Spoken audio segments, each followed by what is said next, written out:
राधे राधे दोस्तों। इस बार फिर बड़ी कंफ्यूजन आ रही है कि साल का इतना बड़ा व्रत निर्जला एकादशी का 17 जून को है या 18 जून का। क्योंकि 10वीं तिथि तो ऑब्वियसली 16 जून को है, यानी कि दिन रविवार को, जिस दिन गंगा दशहरा है। तो उस हिसाब से एकादशी का व्रत 17 जून को होना चाहिए। लेकिन दोनों दिन ही एकादशी बन रही है, 17 तारीख की भी और 18 जून को भी।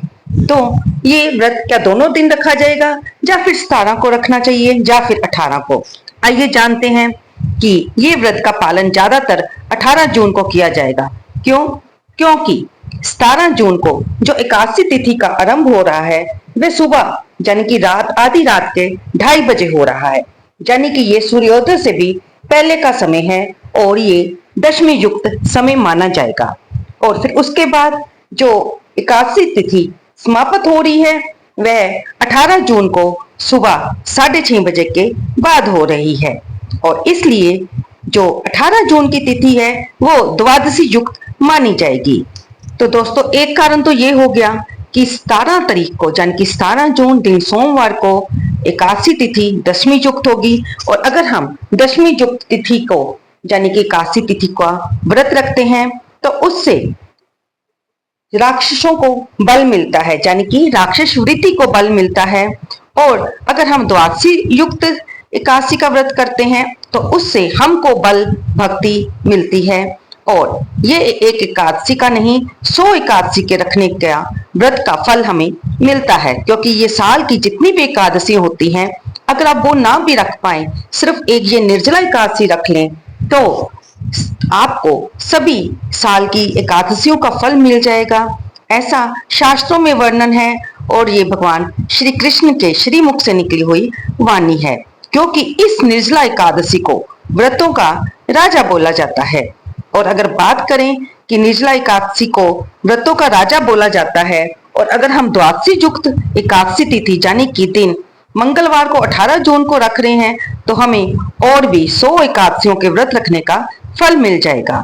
अब चलिए, इसका दूसरा कारण क्या है। वो कारण है कि 17 तारीख के बाद एकादशी के व्रत का जो हम पारण करते हैं, वो पारण का समय जो हरिवासर का समय निकल रहा है वह 1 बजे तक नहीं मिल रहा। हमको 1 बजे मतलब अगले दिन 18 तारीख को 1 बजे के बाद मिल रहा है, जिससे ये व्रत बहुत ज्यादा लंबा हो जाएगा। और क्योंकि 18 तारीख को एकादशी विश्राम हो रही है सुबह 6:30 बजे यानी कि सूर्योदय के बाद, तो वह द्वादशी युक्त है, इसलिए 18 जून को यह व्रत रखना ज्यादा फलदायक होगा।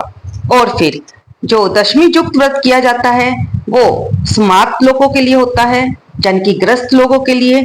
और 18 तारीख को व्रत वैष्णव लोग रखेंगे।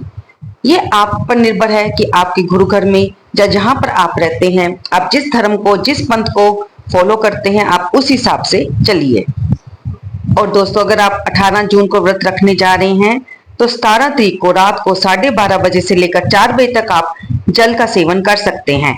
क्योंकि इस निर्जला एकादशी में जल का किसी प्रकार का भी किसी रूप में सेवन नहीं किया जाता। हाँ, सिर्फ आप कुल्ला करते समय जितना आपके मुख में जल होता है बस उतना ही लिया जाता है, या फिर आचमन करते समय जो जल लेने की बात शास्त्रों में कही गई है उतना ही जल लिया जाता है। उसके बाद आप अगले दिन इस व्रत का यानी कि 19 जून को व्रत का पारण सुबह 8:30 बजे तक कर सकते हैं। क्योंकि इस व्रत को सबसे पहले भीमसेन ने रखा था, इसलिए इसे भीमसेनी एकादशी भी कहा जाता है।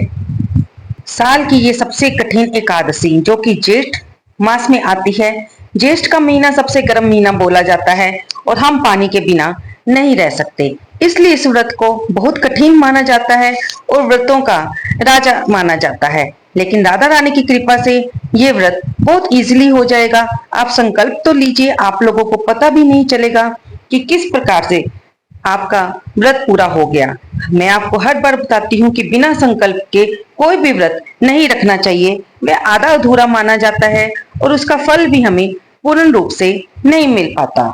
उसके बाद जब तक आप 19 तारीख को व्रत का पारण नहीं कर लेते तब तक आप पानी नहीं पी सकते। 19 तारीख को व्रत का पारण करने के बाद ही आप पानी पिएंगे और पारण का समय 5:30 बजे के बाद है। और तब आप उसके बाद यानी कि पारण के समय आपने जो भी भोग लगाया है भगवान जी को या किसी ब्राह्मण को दिया है, उसके बाद आप भी पानी भी पी सकते हैं और भोजन भी कर सकते हैं। और हाँ, आप अगर मेरी वीडियो पर आ ही गए हैं तो इसे लाइक करना ना भूलें और कमेंट बॉक्स में जय श्री हरि विष्णु लिखना ना भूलें। हो सके तो इस पवित्र व्रत को रखने का अवश्य प्रयास कीजिए। अगर ना भी रख सके तो भी घर के मंदिर में जाके, अपने घर के पास वाले मंदिर में जाके श्री लक्ष्मी नारायण की पूजा अवश्य करें। ब्राह्मण को थोड़ी सी दान दक्षिणा दें।